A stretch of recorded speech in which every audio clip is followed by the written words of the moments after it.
Selamat siang, Assalamualaikum warahmatullahi wabarakatuh.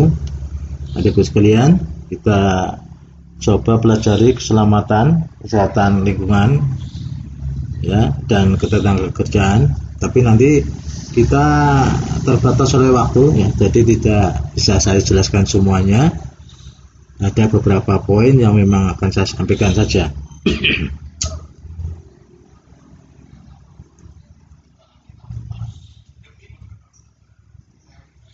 Ya, ini rencana atau rundown untuk daftar isi.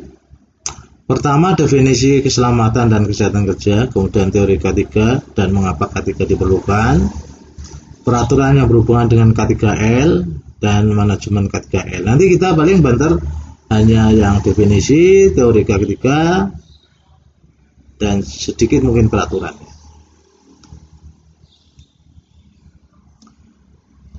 Definisi keselamatan dan kesehatan kerja. Ya, ini coba perhatikan semua. Kecelakaan kerja dimaksudkan sebagai kejadian yang merugikan, yang tidak terduga, tidak diharapkan, serta tidak ada unsur kesengajaan yang diderita pekerja atau alat-alat kerja dalam suatu pekerjaan di tempat kerja. Kemarin sedikit sudah kita bahas ya di bab 1 itu. Kemudian pengertian lain, kecelakaan adalah suatu mata rantai kejadian yang disebabkan oleh adanya faktor, ya, atau sumber bahaya yang masing-masing saling mempengaruhi. Ini ada aksiden, kemudian ada insiden, dan ada hazard. Nah, ini harus kita perhatikan. Keselamatan dan kesehatan kerja. Keselamatan kerja bebas dari kecelakaan dan penyakit kerja. Ini yang sering dengar ada istilah zero accident dan lain sebagainya. Ya. Ini ada safety, freedom from multiple act of harm. Ini dalam ISO di guide 2 ya.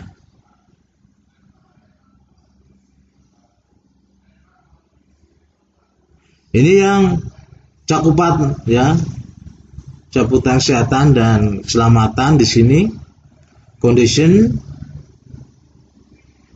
and factor that affect the well-being of employees, temporary workers, contractor personnel, visitor and any other person in workplace. Ini yang termasuk di dalam OSCAS ini.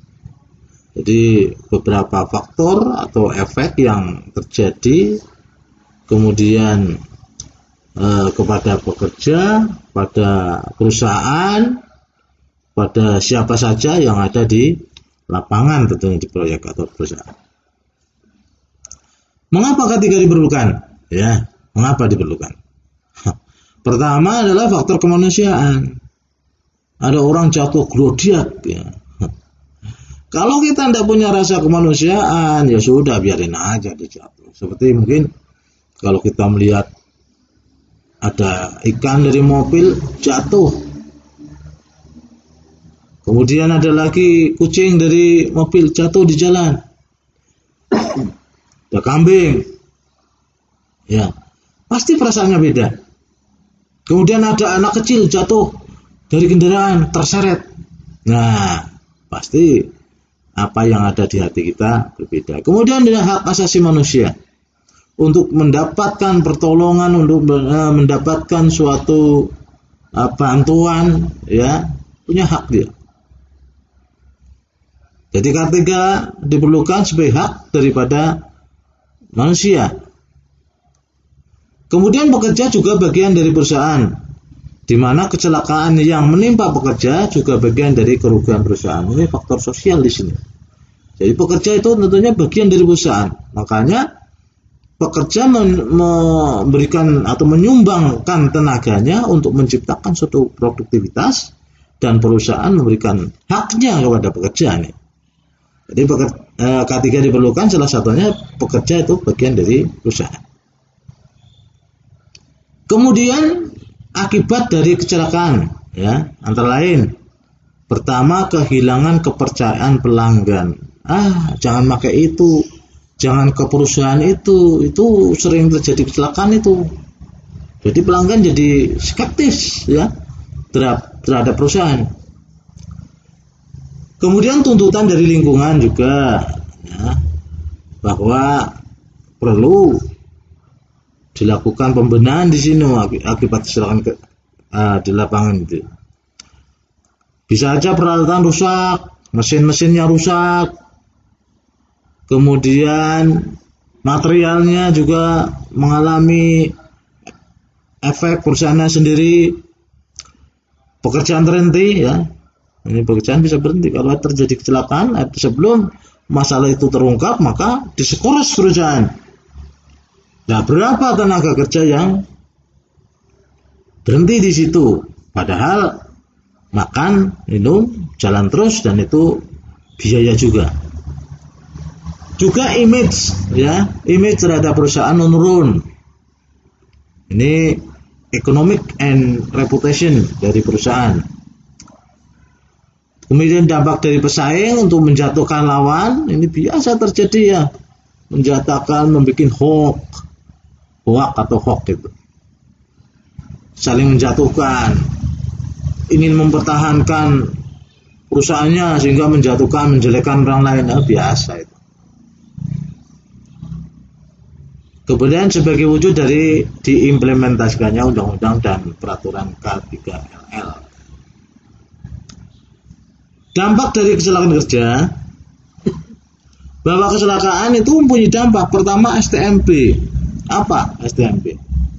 Kemudian cacat, bisa saja bekerja sampai meninggal, kerusakan alat, material, ya, kemudian produksi tertunda. STMP, sementara tidak masuk bekerja. Nah, ini nanti kalau sudah sembuh bekerja lagi. Kalau cacat, ya, cacatnya apa? Cacat tetap atau sementara, bisa enggak kerja lagi? Ya, di sini ada dampak finansial. Kemudian juga ada penderitaan manusia dan dampak sosial. Nah, ini dampak kecelakaan kerja. Silakan dikembangkan sendiri. Ini kita melihat karakteristik pekerjaan di masa dulu, masa lampau hanya menggunakan fisik, ya. Kerja anggota badan, misalnya waktu pembuatan jalan di Dendles, itu pakai fisik. Risikonya, ya, kecelakaan ringan, kakinya luka karena nginjak batu, terpleset, ketiban watu, ya, tangannya kebentur batu dan sebagainya. Ini kecelakaan kerja ketika zaman dahulu. Kemudian ada revolusi industri nih, mulai menggunakan mesin-mesin. Ya, tentunya kecelakaan akibat mesin. Apa kecelakaan mesin? Ya, saja tangannya seprotol karena mesin, bisa yang celaka bisa badannya masuk mesin dan sebagainya. Ya. Kemudian sekarang sudah penggunaan alat berat, otomatisasi, robotisasi, kecelakaan terjadi lebih berat. Bahkan yang akan datang sudah menggunakan alat-alat, mungkin sudah menggunakan, ya, bahan-bahan kimia untuk sebagai sarana untuk pekerjaan. Tentunya efeknya limbah yang beracun, berbahaya. Nah, di sini saya mohon kepada adik-adik, lihat di media sosial, cari gambar-gambar risiko kerja kecelakaan ringan, ya. Kemudian risiko yang terjadi karena akibat mesin. Kemudian risiko terjadi karena alat-alat berat di sini. Silakan masing-masing mencari ini, bisa ditunjukkan besok kalau saya minta. Penyebab terjadinya kecelakaan, ini menurut teori K3 ada 3 hal. Pertama, unsafe act atau tindakan tidak aman. Ini memberikan kontribusi 84%, ya, besar sekali atau paling besar. Kemudian unsafe condition atau kondisi tidak aman ini memberikan kontribusi 15%. Ya. Kalau act of good, nah, atau sisanya ini masih diperdebatkan, tetapi kelompok yang setuju memisalkan kecelakaan akibat gempa bumi, faktor alam, ada tsunami, tanah longsor, kemudian keluarnya gas, keluarnya lumpur dan sebagainya. Ini sisanya atau berapa persen ini? 1% ya.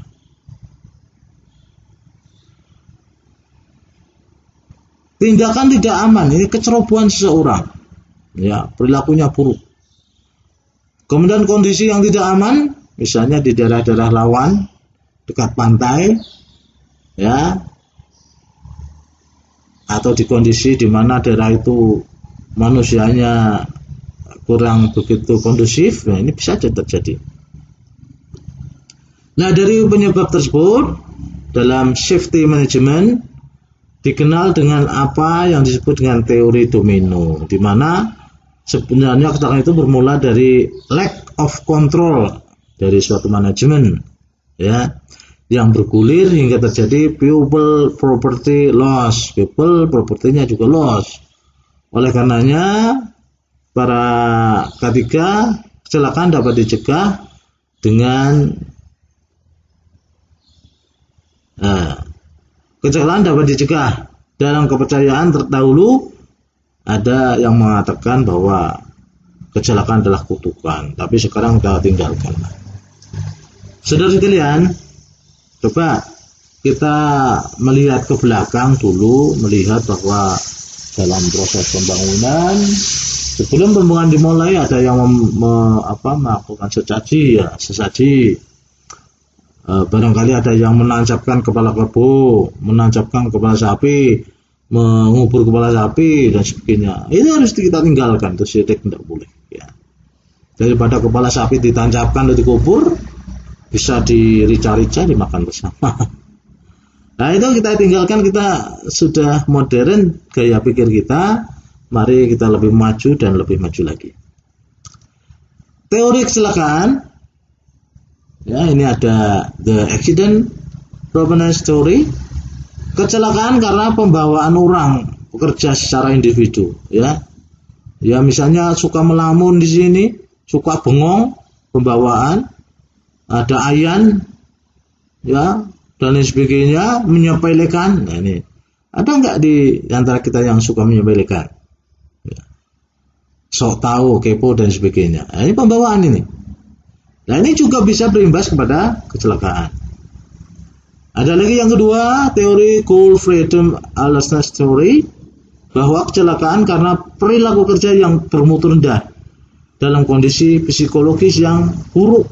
Ini juga individual, perilaku rendah, ya, tidak taat aturan, tidak pakai APD, tadi malam begadang, ngantuk dan sebagainya. Ini juga bisa menimbulkan kecelakaan.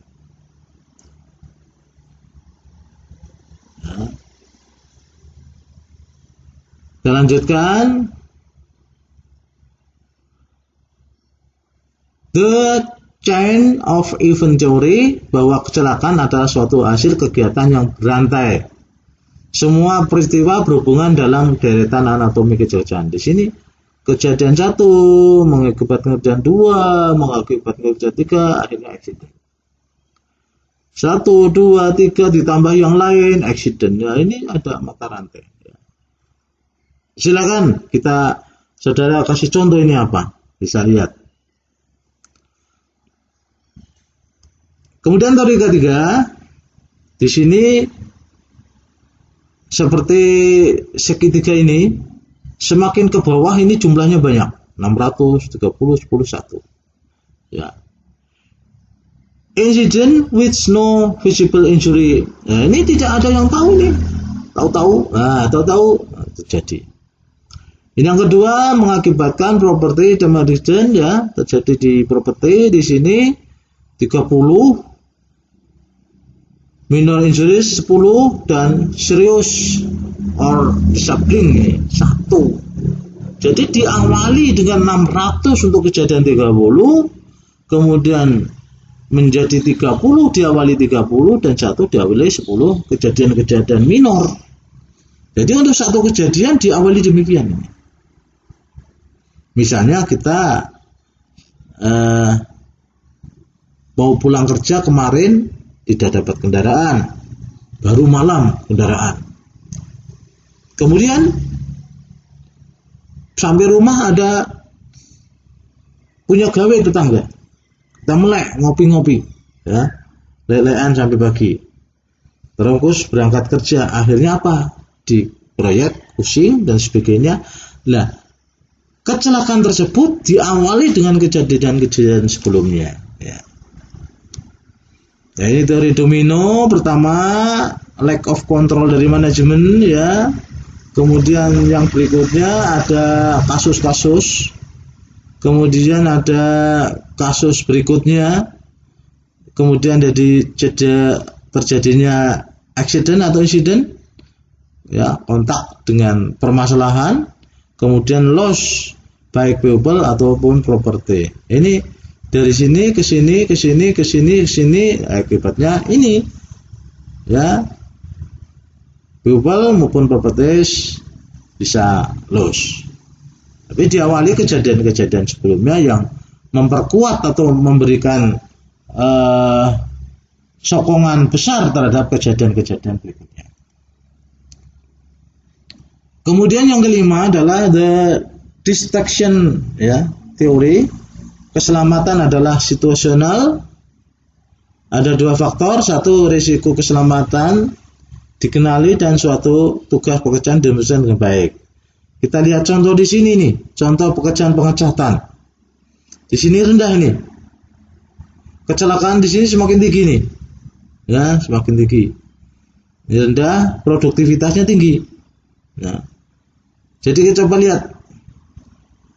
Semakin ke sini dengan perilaku yang rendah, maka kecelakaan semakin tinggi. Misalnya mengecat dengan menggantung pada kuda-kuda, ya. Ini sudah produktivitasnya rendah, kecelakaannya tinggi di sini, menggantung pada kuda-kuda. Nah, kalau di sini ya selamat, tapi tidak produktif. Kemudian di tengah sini berdiri di atas tangga, berdiri di atas scaffolding, ini produktivitasnya atau produktif, ya. Kalau di sini, berdiri di atas tangga, ini produktif tapi tidak selamat. Kalau ada yang di sini berdiri di atas scaffolding, ya, sudah bagus. Ini merupakan perilaku yang ideal. Jadi kalau ngecat, ya di situ. Kalau pakai tangga, mindah-mindah dah susah. Ya. Jadi semakin tinggi di sini, tingkat kecelakaannya semakin tinggi, di sini semakin produktivitas. Nah, ini teori-teori kecelakaan banyak sekali, ya. Nah, ini kita lihat Indonesia di mana ini? Nah, ini di Indonesia. Oke, kita lanjut ke peraturan-peraturan ketiga. Ini bisa Anda lihat. Tujuannya adalah mencegah dan mengurangi, bahkan memadamkan bila terjadi, memberi pertolongan, mencegah, mengendalikan, dan lain sebagainya. Kewajiban pengurus ini menempatkan dalam tertulis menentukan semua syarat ketiga yang diwajibkan, memasang gambar ketiga, menyediakan secara cuma-cuma APD serta petunjuk yang diperlukan. Kemudian ada ahli K3. Ini dibaca sendiri, ya. Ini banyak undang-undangnya. Ya, nanti di akhir bab juga akan kita bahas.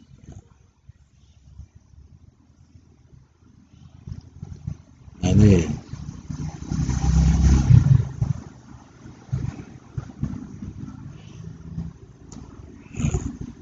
Satu lagi yang akan saya sampaikan ini di belakang.